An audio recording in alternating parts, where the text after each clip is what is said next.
বাংলাদেশে জ্বালানি তেল এখন সোনা হয়ে গিয়েছে। পেট্রোল পাম্পগুলোতে এখন লাইনের পর লাইন। অনেক পেট্রোল পাম্প বন্ধ হয়ে গিয়েছে, কোনো যানবাহনকে তেল দেওয়া হচ্ছে না। কিছুদিন পর দেখবেন তেলের দাম আকাশচুম্বী হয়ে গিয়েছে। কিংবা ধরুন আপনার বাড়ির কেউ দুবাই থেকে ফিরতে পারছে না, কারণ বিমান চলাচল বন্ধ।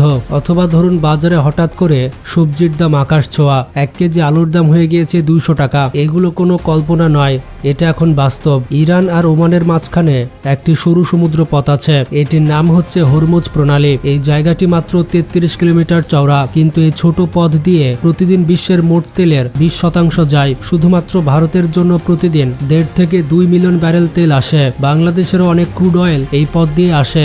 ইরানের সেনাবাহিনী জানিয়ে দিয়েছে এই পথ দিয়ে কোনো জাহাজ চলাচল করতে পারবে না। যদি যাতায়াতের চেষ্টা করে তাহলে জ্বালিয়ে দেওয়া হবে। ইতিমধ্যে 5টি তেলের জাহাজ আক্রান্ত হয়েছে। হরমুজ প্রণালীতে প্রায় 150টির বেশি জাহাজ আটকে আছে। রিপোর্ট বলছে ইন্ডিয়ার কাছে 25 দিনের ক্রুড অয়েল আছে, আর বাংলাদেশের কাছে মোটামুটি 22 থেকে 30 দিনের। ভাবুন একবার, মাত্র 25 দিন। এবার বলি বিমানের কথা। দুবাই শহর, কাতারের দোহা এবং আবুধাবি, এই 3টি বিমানবন্দরে ভারতের 40% বেশি আন্তর্জাতিক যাত্রী বহন করে। এই বিমানবন্দরগুলো এখন কার্যত বন্ধ।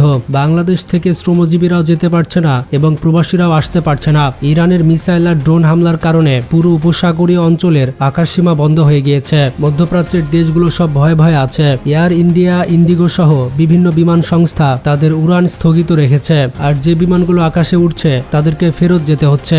যাতায়াতে ঘন্টার পর ঘন্টা বেশি সময় লাগছে, যার ফলে টিকিটের দামও বাড়ছে। মধ্যপ্রাচ্যে থাকা বিভিন্ন ভারত বাংলাদেশিরা দেশে ফিরতে চাচ্ছে, কিন্তু তারা বিমানবন্দরে আটকে পড়েছে। এখন আসি সেই কথায় যেটা আপনারা সব থেকে বেশি জানতে চান। এই যুদ্ধ আপনার জীবনে কিভাবে প্রভাব ফেলবে? প্রথমত পেট্রোল এবং ডিজেলের দাম। আন্তর্জাতিক বাজারে এখন তেলের দাম $80 ছাড়িয়ে গেছে।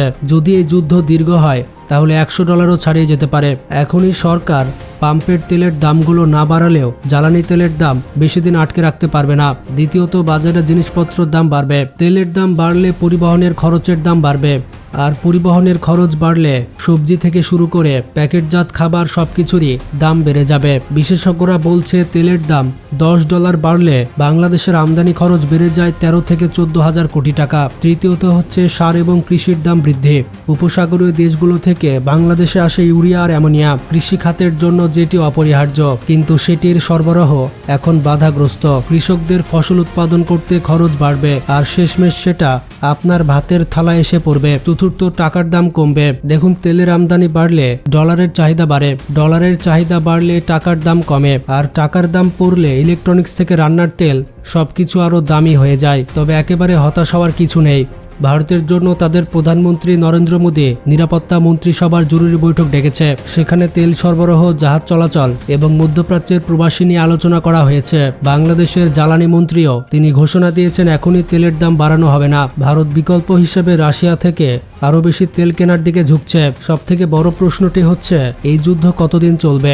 আমেরিকার প্রেসিডেন্ট ট্রাম্প নিজেই বলেছেন যুদ্ধ আরো কয়েক সপ্তাহ চলতে পারে, আর ইরান বলেছে আমেরিকার সাথে কোনো আলোচনা হবে না। যদি যুদ্ধ থেমে যায় তাহলে আস্তে আস্তে পরিস্থিতি স্বাভাবিক হবে, কিন্তু যদি দীর্ঘ হয় তবে বিশেষজ্ঞরা বলছেন তেলের দাম $100 ছাড়াতে পারে। শুধু ভারত বাংলাদেশ নয়, পুরো এশিয়া জুড়ে মূল্যস্ফীতি ছড়াবে। এশিয়ার বাজার চাপে পড়ে যাবে। বাংলাদেশের মতো দেশ যেখানে আমদানি নির্ভরতা বেশি, মানুষের কষ্ট আরো বেড়ে যাবে। 1000 কিলোমিটার দূরের এই যুদ্ধ আপনার জীবনকে প্রভাবিত করছে। পেট্রোল থেকে পেঁয়াজ, বিমান থেকে বাজারের ব্যাগ, সবকিছুতেই। এটা শুধু সরকারের সমস্যা নয়, এটা সকলের বিষয়। ভিডিওটি ভালো লাগলে লাইক দিতে পারেন, আর চ্যানেলটি সাবস্ক্রাইব করতে ভুলবেন না। ভালো থাকবেন, টেক কেয়ার।